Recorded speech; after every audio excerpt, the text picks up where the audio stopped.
he is, Michael Batton, Houston linebacker, waiting for his chance at the NFL. You know it. What is this? What has this process been like? Has it been a grind? It's definitely been a grind. That's without a doubt. But I'm back home with the family for the longest time I have been in a while. So in a way, it's been kind of peaceful and kind of enjoying the fruits of my labor as I just continue to prepare my body for camp and stuff like that. So yeah, it's been a grind, but it's been a peaceful one, and I've really enjoyed it. Day 3 could be your day. Yeah. After day 3 could be your day as a free agent. So what's your final message to any NFL team that's considering of bringing you into its program? What is your message to them? Absolutely. I think, looking at the draft class this year at linebackers, I'm clearly top 5, one of the most athletic guys that, are getting drafted. And I would argue that I'm top 3, maybe even number 1. I think when it comes to quickness, that's my specialty. My first step is better than anybody's. And I think if you watch film, it's quite obvious. Obviously, I'm one of the fastest. My numbers prove that at the pro day.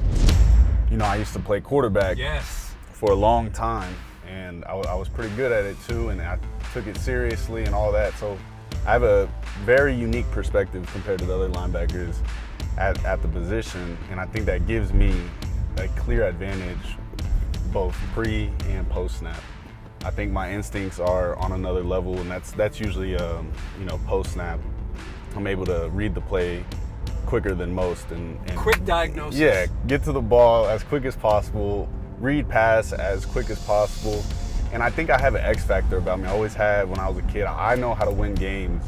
And being at quarterback, you have the most influence to do that. Linebacker, you have a little less influence, but I still feel like I'm able to find ways to make this happen. And if you watch some of our games, especially Kansas State, I finished the game with a game-winning pick. I was tackling the quarterback in the backfield. I just started getting into a mode, what do they call that? When you get into the zone? The zone, yeah. I feel like I'm one of those guys that can really get into the zone, and the longer the game turns out, the bigger the stage is. And I love pressure. I really feel like pressure makes me into really a different animal, a different beast. And like I said, you watch the film, even the Iowa State game, I kind of came out early, but the play that I came out early, I pulled my groin. I think I was about to intercept that ball. But on the way up, I kind of pulled my groin, but I was getting in that flow. And if you just watch that last drive, you could tell I was finding the ball quick. And I think that, boils down to maybe me playing quarterback, back in the day, just having that different perspective. I pick up on tendencies quick. I feel like I have a cerebral mind when it comes to the game. I've been playing since I was, 4 years old, tackle football, 5 years old. My dad was my coach growing up. He instilled a lot of information that has just helped me so much. And I think that's my message to these scouts, to these coaches. I'm uber athletic. I'm very powerful. I know how to get to the ball quicker than most, quicker than pretty much I think anybody. And you're a grinder. And I'm a grinder. You're a grinder. Come on now. I'm a workhorse. I'm the motor of the team. Every team I've been on, no one can outwork me. No one can outdo me. High school quarterback, college linebacker, and a handful of colleges. Does that basically sum up the journey in 10 seconds? It certainly does. Not everyone's journey is a straight line, and I'm glad mine wasn't, because it just prepared me for what's to come. Life isn't easy, and the NFL is gonna be a long year this first year, but it's nothing new to me. I can't go. It can't get any worse than where I was after HBU. Being the only quarterback in that room, not even throwing routes on air. They wouldn't even let me throw routes on air. And, part of that was my fault, I guess. I was still immature. Maybe I wasn't taking full advantage of my opportunity, but, HBU just didn't see that in me. Obviously, I'm not a quarterback anymore, but still, it can't get worse than that. And so I'm very prepared to take on this journey in the NFL. Have you been reading the things written about you?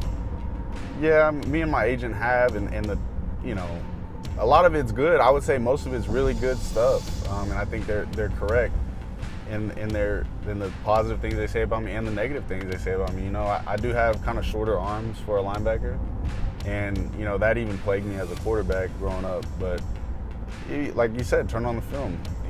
Didn't slow me down in the Big 12, didn't slow me down in the Sun Belt. In fact, I feel like I only got better when I jumped in competition. Sure. If you take that logic, you bring me to the NFL, I'm only going to be better there. So. Special teams? Special teams. Seems like you have that mindset for special teams. Yeah, and that's one thing, I would like to mention to these owners too. A lot of these linebackers in this draft don't have as much experience of special teams as I do. And a lot of them are going to have to play special teams, and it might be a bit of a shocker because they've never played this much special teams before. Thing is, I have, and not many people know this, but I was honorable mention special teams 2023 for ULM. Okay. Made a lot of tackles. I blocked the field goal. Did a lot of other great things on special teams, so much as well as 2022. And this year I played less of a role. I did not come out on defense, which, is very rare in the portal era. Mm-hmm. So that's one thing I think stands out on my film. I never came out every single game. And I was one of 2 Sun Belt players to transfer into a higher division and increase their reps, where everyone else reps decreased. I didn't even need to read the media guide. I got the media guide right here. Yeah, so obviously I'm reading everything, I'm keeping up with everything. It means a lot to me, the work I put in, it can't, I don't want it to go unnoticed, and I want to put the world on notice about who I am as a football player. I think I definitely am underlooked, but I think some people are starting to catch on. I've had about 12 teams contact me or my agent showing interest, and obviously there's probably some other teams that haven't contacted me that are interested. So just hope I get the right opportunity and able to show the world what I'm capable of. Since we're on the drive, what drives you? What has been driving you through this process? And what are you most proud of leading up to this draft? I gave up football after high school, and I went into a world that I wasn't prepared for. My parents always told me, you're not ready, son. Like, trust me, it's the real world. It's, you're in sports, you should take advantage of it. And don't get me wrong, sports is hard too. But, the thing that motivated me, I feel like I failed my parents. They put so much time into me as a football player and as a kid. I mean, as you get older, you realize how much they really put into it. And then also just my friends that I felt like I let down. They always felt like I was a special football player, and they saw something in me that I didn't really see in myself, up to that point. Did you not take it serious enough? I think I took it serious up until my junior year of high school. I think I just got too caught up into, life and just being a star? Sure, maybe. I mean, I think, this is one thing, I was so paralyzed by the fear of failure. Mm-hmm. And I think the higher in level I became, the more expectations there were. And I think it kind of just turned me away. So my first instinct was to just, all right, I want to pivot away from this. Yeah. And I quickly learned, that first year not playing ball, that feeling of quit really just tore at me. And so much so that, it led me all the way here. And I think that's really what motivated me, was to, make it right with my parents. They lived through me, and for them to be able to have that joy later in their lives meant a lot to me. Seeing my friend, being that guy in your friend group, that they're all rooting for you, I take a lot of joy in seeing them happy for me. And just, making my wrongs right, from being a quitter, really that's what I did. It is what it is, to never quitting and showing the world and showing myself, more importantly, that, I can do this.